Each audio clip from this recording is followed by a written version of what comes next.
Oh no.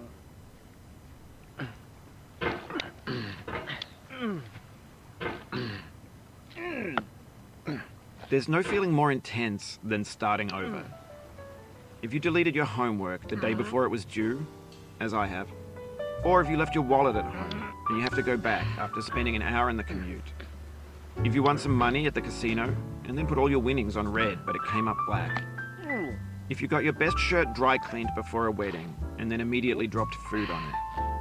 If you won an argument with a friend and then later discovered that they just returned to their original view. Starting over is harder than starting up.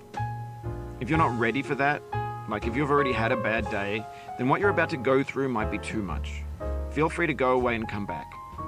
I'll be here.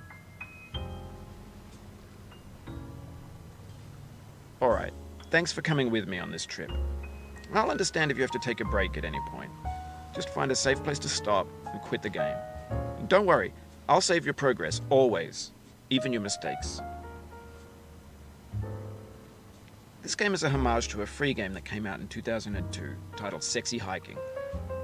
The author of that game was Jazuo, a mysterious Czech designer who was known at the time as the father of B games. And B games are rough assemblages of found objects. Designers slap them together very quickly and freely, and they're often too rough and unfriendly to gain much of a following. They're built more for the joy of building them than as polished products.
In a certain way, Sexy Hiking is the perfect embodiment of a B game. It's built almost entirely out of found and recycled parts, and it's one of the most unusual and unfriendly games of its time. In it, your task is simply to drag yourself up a mountain with a hammer. And that act of climbing, in the digital world or in real life, has certain essential properties that give the game its flavor. No amount of forward progress is guaranteed. Some cliffs are too sheer or too slippery. And the player is constantly, unremittingly in danger of falling and losing everything. Anyway, when you start Sexy Hiking, you're standing next to this dead tree that blocks the way to the entire rest of the game. It might take you an hour to get over that tree, and a lot of people never got past it. You prod and you poke at it, exploring the limits of your reach and your strength, trying to find a way up and over. And there's a sense of truth in that lack of compromise.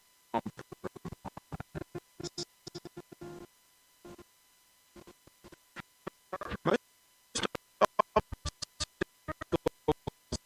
in video game worlds are fake.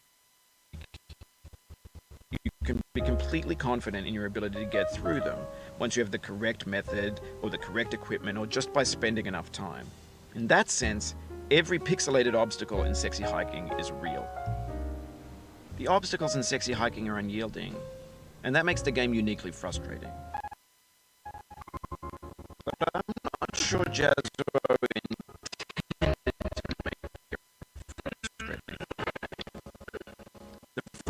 frustration is just essential to the act of climbing, and it's authentic to the process of building a game about climbing. A funny thing happened to me as I was building this mountain. I'd have an idea for a new obstacle, and I'd build it, test it, and it would usually turn out to be unreasonably hard. But I couldn't bring myself to make it easier. It already felt like my inability to get past the new obstacle was my fault as a player rather than as a builder. Imaginary mountains build themselves from our efforts to climb them, and it's our repeated attempts to reach the summit that turns those mountains into something real.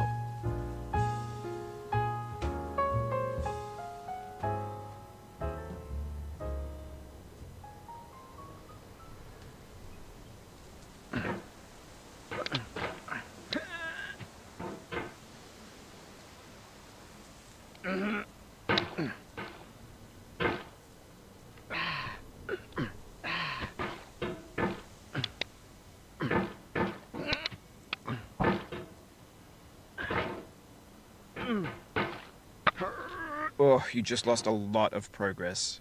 That's a deep frustration, a real punch in the gut.